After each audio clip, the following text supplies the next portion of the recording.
Hey, hi, hello. So in today's video we are going to be making Valentine's boxes for Valentine's cards for kids to take to school. And the first one I'm going to be making is a donut one, or a dessert one. You'll see why in a minute I say dessert. So I made the donut out of cardstock, and the materials that I used were just brown cardstock paper that I found at Hobby Lobby. Pencils, yes, I am showing you all the goodies I have in that box. Anyway, what I did first was I traced the circle on the lid and cut out the box so that it could be the bread part of the donut. And then I cut a circle in the middle just out of another cup. As for the frosting on the donut, I cut the circle out again just so that it was the same size. And from there I drew little squigglies, I guess you would call them, just to represent the dripping of the frosting. And you just want to do squigglies, just work with it, have fun with it, do as many squigglies as you like, whatever works for you, and then just cut around that. And that's what I did here. And as you can see, the little sprinkles that I put on there were just different scrap pieces of paper that I had on hand. Some of it is glitter paper. I don't know if that shows through the camera, but some of it is just regular cardstock. And I just thought it really looked pretty. Now, as you can see, I made these additional beautiful little companions to go around the box. Once you put the lid on, I wanted it to go around the box like that. And I made a little cotton candy, a chocolate-covered strawberry, a popsicle, an ice cream cone, cupcake, and 2 little fruit items so that we're a little healthy. Pineapple and I was going to call it sandia, which is the Spanish word for watermelon. Sorry, guys. So I'm going to be cutting around the hole in the middle, the donut hole. And you might want to do it with a better knife than I did. I should have done it with a better knife and not abused my little X-Acto knife, but it's what I had on hand. See how cute it looks already? And it doesn't have to be just for Valentine's cards. You can do it for anything. And just a Kleenex box. I didn't even think of that until now. A Kleenex box would go great. I said Kleenex right now. That's weird. Anyway, so first I put the cotton candy on here, but you can do whatever you like. I put little desserts on there, but you can do whatever. And I marked with pencil where I wanted them, but as you see later on in this video, the markings really don't matter. Only like the first one does. So I put the little cupcake on, and I decided to keep it brown just so that it would all look like the donut. See? The markings I made, they don't matter. Sorry. Do as I say, not as I do. But at the end of the day, it's whatever works for you. You can put whatever on the side, or if you want to leave it blank, you can do that too. You can put other little donuts, or hearts, or diamonds, or stars, whatever you like. And we're going to put the strawberry on there. And I have no room for my little watermelon. That makes me so sad, but I'll probably use it eventually on something else. Maybe. Sorry, little watermelon.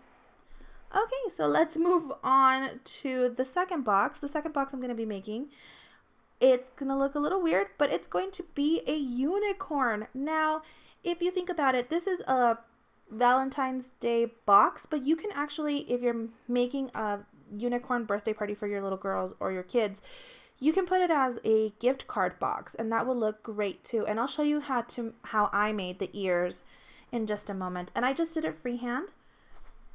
So what I did is just pretty much draw like a petal shape, just like that, and I worked with it with a pencil until I was satisfied with the shape and the size. And you cut out 2 of those, and then you want to cut a smaller size in the color pink. I'm going to draw it on the eyelashes on white just so that you can see how I did this. But you can also find eyelashes on Google and just trace those. And I'll teach you how to do the horn, not the corn. Wow, I can't speak today. So the horn is just the corner part of the paper cut around like that, like I'm showing you, and then you just cut it out and roll it into the horn. Now we're going to cover the box, and it's pretty much just like covering, just like gift wrapping something. but I decided to not put it in the middle. I actually started putting it on the, like I put the material on the side, and it's just felt.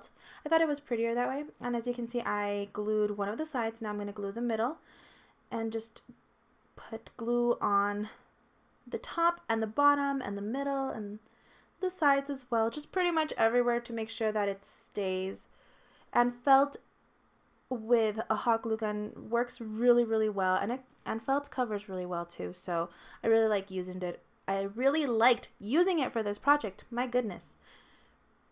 And we're going to cut off the top. Now the top I didn't do with felt. I did it with paper just so that it was easier for me to cut the paper, like the mail slot in. And as you can see, one side is bigger than the other. And that's because in the front of it, where the bigger part is where I'm going to put the horn and the flowers, and the back is going to have the ears. So I wanted more room, and you'll see what I mean in just a moment. So right in the middle, you're going to glue the horn, and then you're going to add the flowers to the front of it. And let me just mention those flowers. If you guys like those flowers, there's a lot of tutorials online on how to make them, but if you want me to show you guys how to make them, I'll be more than happy to make a tutorial. So just leave a comment and let me know. So I'm putting the purple flower in the middle. I have no particular order for them. I just put them in however I thought they looked pretty. And that is what I'm doing now. And as you can see, the fact that I left a little more room in the front actually worked in my favor. As for the ears, what I did was I cut out a little piece of paper and folded it in an L shape and glued it to the back of the ears so that the ears would stand up. And I just glued it to the edge of the paper, as you can tell, and just folded it a little bit more just so that they would be sturdy and stand up. Now, on the front of the box, I am going to glue the eyelashes. I keep calling them eyebrows for whatever reason, but aren't those so adorable? It just makes it look so pretty. And so I glued those to the front, and I decided it needed a little more. So I decided to make a little heart-shaped mouth, like if it was puckering up for a kiss, and it just looks so adorable. You'll see that. I just freehanded it, just in a little piece of scrap paper. Well, pink, you can do red, but just to go with the pastels, I decided on pink. And it doesn't have to be a perfect heart, or you can draw a mouth if you wanted to. But I decided to do a heart just to make it look like you're puckering up for a kiss, because it is Valentine's Day after all. So I cut that out and I glued it to the middle. And as you can see, it's not perfect, but that's cute. It's like no one's perfect, you know?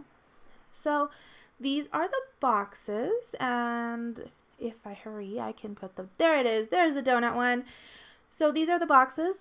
These are girly. I understand that, but I do have nieces. That's why they're girly. But if you guys would like to see some boy ones, I'm happy to make those as well. So just let me know in the comments down below. And why is he there? Poor little watermelon. I don't know why he's there still. Poor guy. Anyway, if you like this tutorial and would like to see more, don't forget to subscribe below. These are so adorable. I think my nieces are going to love this. I hope you like this video, and I'll see you all later. Bye!